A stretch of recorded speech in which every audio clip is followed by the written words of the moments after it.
ஆண்டவராகிய இயேசு கிறிஸ்துவின் இன்ப நாமத்தில் உங்கள் அனைவருக்கும் என் அன்பின் வாழ்த்துக்கள். விவிலியம் விஞ்ஞானமும் என்ற தலைப்பின் கீழ் பரிசுத்த வேதாமத்தை ஆராய்ந்து வருகிறோம். கடந்த காணொலியிலே நோவா முதலாவதாக வெளியே வந்த பொழுது, அதாவது பேழையிலிருந்து வெளியே வந்த பொழுது அவர் என்ன செய்தார் என்ற சத்தியத்தை குறித்து நாம் பார்த்தோம். இந்த காணொலியிலே ஆண்டவர் என்ன செய்தார் என்பதை குறித்து பார்க்க போகிறோம். கண்களை மூடி ஜெபம் செய்வோம். கர்த்தாவே, இந்த நல்ல வேலைக்காக உமக்கு கொடான கொடி ஸ்தோத்திரம் ஆண்டவரே. என் வாயின் வார்த்தைகளும் உள்ளத்தின் தியானமும் உம்முடைய சமூகத்திலே பிரீதியா இருப்பதாக. உம்முடைய வேதாகமத்தை நாங்கள் ஆராயும் பொழுது பரலோகத்தின் தேவனாகிய கர்த்தர் தம்முடைய ஆவியினால் எங்களை நிரப்பி கற்றுக்கொள்ள வேண்டியவைகளை கற்றுக்கொள்ள எங்களை ஆசீர்வதியும். கேட்கிற ஒவ்வொரு மக்களையும் கூட நீர் ஆசீர்வதித்து இந்த பயங்கரமான இந்த காலங்களில கர்த்தாவே உம்முடைய சட்டைகளுக்குள்ள அடைக்கலமாக வைத்து நீர் வருகிற வரைக்கும் கர்த்தாவே எங்களை பாதுகாத்து பரலோகத்திற்கு நீர் சேர்த்து கொள்ள வேண்டுமா இயேசுவின் மூலம் ஜெபிக்கிறோம் கர்த்தாவே, ஆமென். ஆதியாகமம் புஸ்தகம் 8ஆம் அதிகாரம் 22ஆம் வசனம் என்ன சொல்லுகிறது? ஆண்டவர் சொன்ன ஒரு காரியம், பூமியில் உள்ள நாளளவும் விதைப்பும் அறுப்பும் சீதளமும் உஷ்ணமும் கோடை காலமும் மாரி காலமும் பகலும் இரவும் ஒழிவதில்லை என்று தம்முடைய உள்ளத்திலே சொன்னார். அப்படி என்றால் என்ன? கிறிஸ்துக்கள் அன்பானவர்களே, பூமி 90 டிகிரியில சுற்றி கொண்டிருந்த பொழுது ஒரே ஒரு சீசன் மாத்திரம்தான் இருந்தது. அது என்ன சீசன்? அதாவது ஸ்பிரிங் சீசன். அது தமிழ்ல எப்படி சொல்லுவது என்று எனக்கு தெரியவில்லை. அதாவது நல்ல முறையில மரங்கள் செடி கொடிகள் எல்லாம் முளைத்து மிகவும் ஒரு அழகான ஒரு சூழ்நிலை, எப்பொழுது பார்த்தாலும் மிகவும் அழகாக காணப்படும். அப்படித்தான் இருந்தது. பரிசுத்த வேதாகமத்திலே மாத்திரம்தான் இந்த பூமியில எப்படி கோடை காலம், குளிர்காலம், அறுப்பு காலம் என்று பல காலங்கள் சொல்லப்பட்டிருக்கு. அதற்கு விளக்கம் வேதாகம் மாத்திரம்தான் கொடுக்கிறது. நீங்கள் எந்த புஸ்தகத்துல இந்த பூலோகத்துல வாசித்து பார்த்தாலும் அதற்கு எப்படி இப்படிப்பட்ட சீசன்ஸ், காலங்கள் எப்படி இந்த பூலோகத்துல இருக்கிறது என்று யாராலுமே சொல்ல முடியாது, எங்கும் கிடையாது. ஆண்டவர் இந்த காலத்தை உருவாக்கி வைத்தார். இந்த பூமி சாய்த்தது நிமித்தமாக இந்த 4 காலங்கள், விதைப்பு, அறுப்பு, சீதளம், உஷ்ணம், இன்னும் கோடை காலம், மாரி காலம் என்று மாத்திரமல்ல பகலும் இரவும் என்று வாசிக்கிறோம். இவைகள் ஒழிவதில்லை. யோசித்து பாருங்க. பூமி உருண்டை சுழன்று கொண்டே இருக்கிறது. ஆண்டவர் என்ன செய்கிறாரோ அதை ஒரு நாள் சுழற்றி மறுநாள் பார்க்கும்படிக்காக நமக்கு வைத்திருக்கிறார். இவ்வளவு பெரிய பூமியை யாரால் சுழற்ற முடியும்? யோசித்து பாருங்க. இந்த கால விஞ்ஞானத்தின்படி இந்த பூமி மாத்திரம் சுழன்றுவதில்லை, இந்த அண்ட சராசரமே என்ன செய்து கொண்டிருக்கிறது? சுழன்று கொண்டிருக்கிறது. அதைத்தான் பரிசுத்த வேதாம் சொல்லும் பொழுது பூச்சக்கரத்தின் நடுவிலே ஆண்டவர் என்ன செய்திருக்கிறார்? பரலோகத்தை வைத்திருக்கிறார் என்று வாசிக்கிறோம். அப்படி என்றால் என்ன? பரலோகம் நடுவிலும் இந்த கேலக்சி எல்லாம் அதை சுற்றியும் என்ன செய்து கொண்டிருக்கிறது? ஓடிக்கொண்டிருக்கிறது. எப்படி சூரியனை சுற்றி கோள்கள் ஓடுகிறது, அது போல பரலோகத்தை சுற்றி எல்லாம் என்ன செய்து கொண்டிருக்கிறது? ஓடிக்கொண்டிருக்கிறது. யோசித்து பாருங்கள். கோடை காலத்திற்கு ஒரு உடை அணிகிறோம், குளிர்காலத்திற்கு ஒரு உடை அணிகிறோம். சிலர் எல்லா காலத்திலும் உடை அணிய விரும்புவதில்லை, அது அவர்களுக்கு விட்டது. ஆனால் ஆண்டவர் கொடுத்து இருக்கிற ஆசீர்வாதம் என்ன?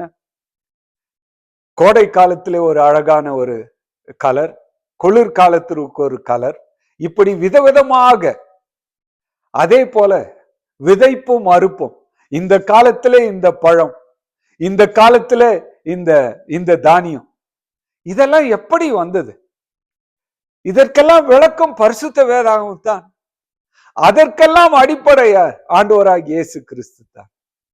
மாத்திரமல்ல, 9ஆம் அதிகாரத்தில் பின்பு தேவன் நோவாவையும் அவன் குமாரரையும் ஆசீர்வதித்து நீங்கள் பலுகி பெருகி பூமியை நிரப்புங்க. ஏன் அப்படி ஆகணும்? யோசித்து பாருங்க, ஒரு வீட்டுல ஒரு குழந்தை இல்லைன்னா எப்படி இருக்கும்? நமக்கு பிள்ளைகள், நம்முடைய பிள்ளைகள் வளர்ந்து போய் விடுகிறார்கள், நாம் எப்படி யோசிக்கிறோம்? அதுதான் ஒரு குடும்பம். இங்கே ஆண்டவர் எதை காட்டுகிறார்? மோசே எழுதும் பொழுது தேவன் என்ன செய்கிறாராம்? பிள்ளைகளை ஆசீர்வதிக்கிறார். நோவாவையும் அவனுடைய குமாரர்களை ஆசீர்வதித்தார் என்று வாசிக்கிறோம். கிறிஸ்துக்கள் அன்பானவர்களை, இன்றைக்கு பலர் உழைத்து உழைத்து உழைத்து வாழ ஆசிக்கிறார்கள். ஆனால் கர்த்தருடைய ஆசீர்வாதம் இருக்கிறதா? எத்தனை முறை நீங்கள் கர்த்தருடைய நாமத்தினால உங்கள் பிள்ளைகளை ஆசீர்வதிக்கிறீர்கள்? எத்தனை முறை நீங்கள் உங்கள் பிள்ளைகளுக்கு சொல்லுகிறீர்கள், மகனே மகளே கர்த்தருடைய ஆசீர்வாதத்தை கேள்? பரிசுத்த வேதாகம் சொல்லுகிறது, கர்த்தருடைய ஐஸ்வர்யம் என்ன செய்யும்? ஆசீர்வாதத்தை கொண்டு வரும். அதனோடு கூட அவர் என்ன செய்ய மாட்டார்? வேதனையை கூட்ட மாட்டார். கிறிஸ்துக்கள் அன்பானவர்களை, இங்க என்ன வாசிக்கிறோம்? தேவன் அவர்களை பார்க்கிறார். அவர் அன்றைக்கு எப்படி ஆதாமை எவளை ஆசீர்வதித்தாரோ அதே போல இன்றைக்கும் ஆசீர்வதிக்கிறார். பரிசுத்த வேதாகம் சொல்லுகிறது, ஆண்டவருடைய சித்தமே அவருடைய பிள்ளைகளை ஆசீர்வதிப்பது தான். ஆண்டவருக்குள் வரக்கூடிய பிள்ளைகளை அவர் எப்பொழுதும் ஆசீர்வதிப்பது தான் அவருடைய திட்டமாக இருக்கிறது. இன்றைக்கும் உங்களை ஆசீர்வதிக்க அவர் என்ன செய்கிறார்? காத்து கொண்டிருக்கிறார். ஆண்டவரே என்னை நீங்கள் ஆசீர்வதிங்கள் என்று எத்தனை முறை கேட்கிறீர்கள்? அது மாத்திரமல்ல, அவர்களை ஆசீர்வதிப்பது மாத்திரமல்ல, அந்த நாட்களிலே பெரிய பெரிய மிருகங்கள், டைனாசோர் போன்ற மிருகங்கள் இருக்கிறது. இங்க என்ன வாசிக்கிறோம்? உங்களை பற்றிய பயமும் அச்சமும் பூமியில் உள்ள சகல மிருகங்களுக்கும் ஆகாயத்தில் உள்ள சகல பறவைகளுக்கும் உண்டாயிருக்கும். இன்றைக்கு ஏன் மிருகங்கள் மனிதனை ஆள்வதில்லை? பரிசுத்த வேதாகம்தான் அதற்கு பதில் கொடுக்கிறது. மாத்திரமல்ல, பூமியில் நடமாடுகிற யாவும், சமுத்திரத்தின் மச்சங்கள் யாவும் உங்களுக்கு கையளிக்கப்பட்டன. அப்படி என்றால் என்ன? இன்றைக்கு மனுஷன் என்ன செய்கிறான்? பெரிய திமிங்கலத்தை பிடித்து கொண்டு வருகிறான். பெரிய பெரிய மீன்களை தங்களுடைய வலைகளை கொண்டு வருகிறார். எப்படி? காரணம் என்ன? நீங்க என்ன வாசிக்கிறோம்? மிக ஒரு பெரிய காரியம் என்ன? அவர்கள் பேழையிலிருந்து வந்த மாத்திரத்தில் தானே, கர்த்தருக்கு தங்களை மறுபடியும் ஒப்பு கொடுத்தது நிமித்தமாகத்தானே ஆண்டவர் அவர்களை ஆசீர்வதிக்கிறார். மாத்திரமல்ல, மிருகங்களை எங்க மிருகமாக வைக்க வேண்டுமோ, பறவைகளை எங்கு பறவைகளாக வைக்க வேண்டுமோ, நீர் ஜந்துக்களை எங்கே வைக்க வேண்டுமோ அவைகள் எல்லாம் அங்கெங்கே இருக்க வேண்டும். ஒரு ஆர்டர் ஆஃப் லைஃப். பாருங்கள், ஆண்டவர் எப்படி ஒரு அழகான ஒரு காரியத்தை வைத்திருக்கிறார் பாருங்கள். மாத்திரமல்ல, நடமாடுகிற ஜீவ ஜந்துக்கள் யாவும் உங்களுக்கு ஆகாரமா இருப்பதாக, பசும் பூண்டுகளை உங்களுக்கு தந்தது போல அவைகள் எல்லாவற்றையும் உங்களுக்கு தந்தேன். அப்படி என்றால் என்ன? அவர்கள் என்ன சாப்பிட வேண்டும்?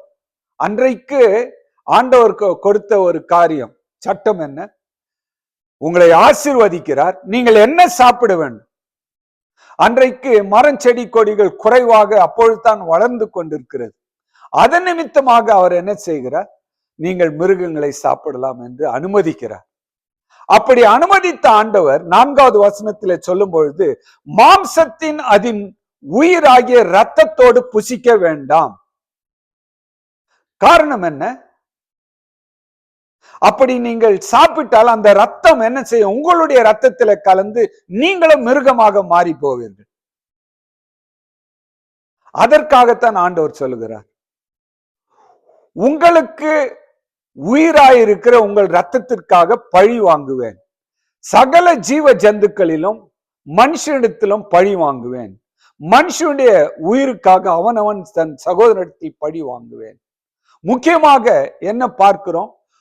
மற்ற உயிர்களை எப்படி நேசிக்க வேண்டும் என்று சொல்லிக் கொடுக்கிற ஆண்டவர் முக்கியமாக ஒரு காரியத்தை அவர் சொல்லிக் கொடுக்கிறார். மாம்சத்தை அதன் உயிரோடு, அதன் உயிராகிய ரத்தத்தோடு புசிக்க வேண்டாம்.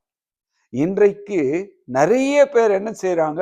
மாட்டு ரத்தத்தை சாப்பிடுகிறார்கள், ஆட்டு ரத்தத்தை சாப்பிடுகிறார்கள், அதை வறுத்து சாப்பிடுகிறார்கள்.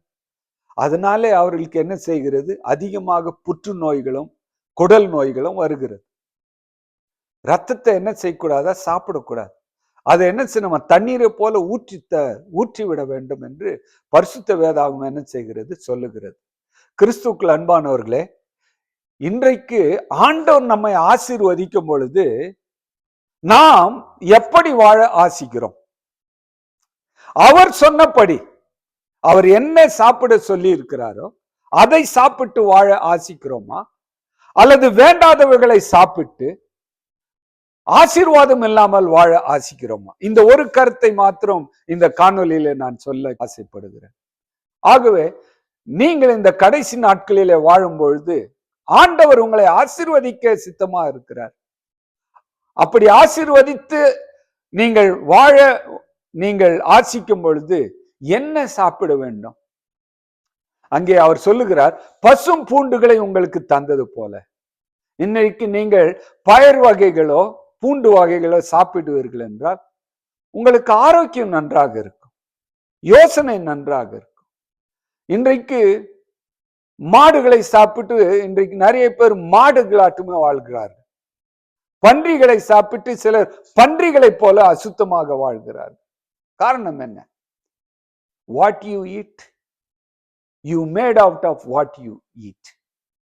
நீங்கள் எதை சாப்பிடுகிறீர்களோ அப்படித்தான் இருப்பீர்கள்.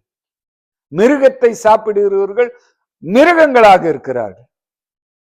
இந்த மரக்கறி காய்கறிகளை சாப்பிடுவவர்கள் ஆரோக்கியமாக இருக்கிறார்கள். காரணம் என்ன? அன்றைக்கு அந்த குறைபாடு நிமித்தமாகத்தான் மாம்சத்தை சாப்பிடுவதற்கு அனுமதித்தார். இன்றைக்கு ஏராளமான காய்கறி பழங்கள் இருக்கிறது. ஆனால் மனுஷன் என்ன செய்கிறான்? கறினா சரி, பருப்புனா வெறுப்பு, ரசனா விஷம், இப்படி அவனுக்கு விருப்பமானதை சாப்பிட்டு கடைசியா என்ன செய்கிறான்?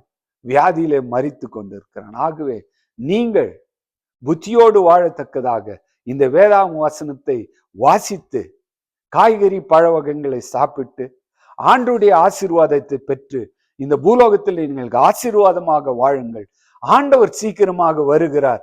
அந்த பரலோகத்திற்கு போனால் மிருகங்களை சாப்பிட முடியாது. ஆகவே இங்கேயே நீங்கள் என்ன செய்யுங்கள்? பழம் காய்கறிகளை சாப்பிட நீங்கள் முன்வரும் என்று கேட்டுக்கொள்கிறேன்.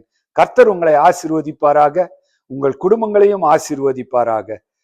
கர்த்தருக்கு பிரியமாக வாழ நீங்கள் பிரியப்படுங்கள். இந்த சேனலை சப்ஸ்கிரைப் பண்ணுங்கள், ஷேர் செய்யுங்கள், லைக் செய்யுங்கள்.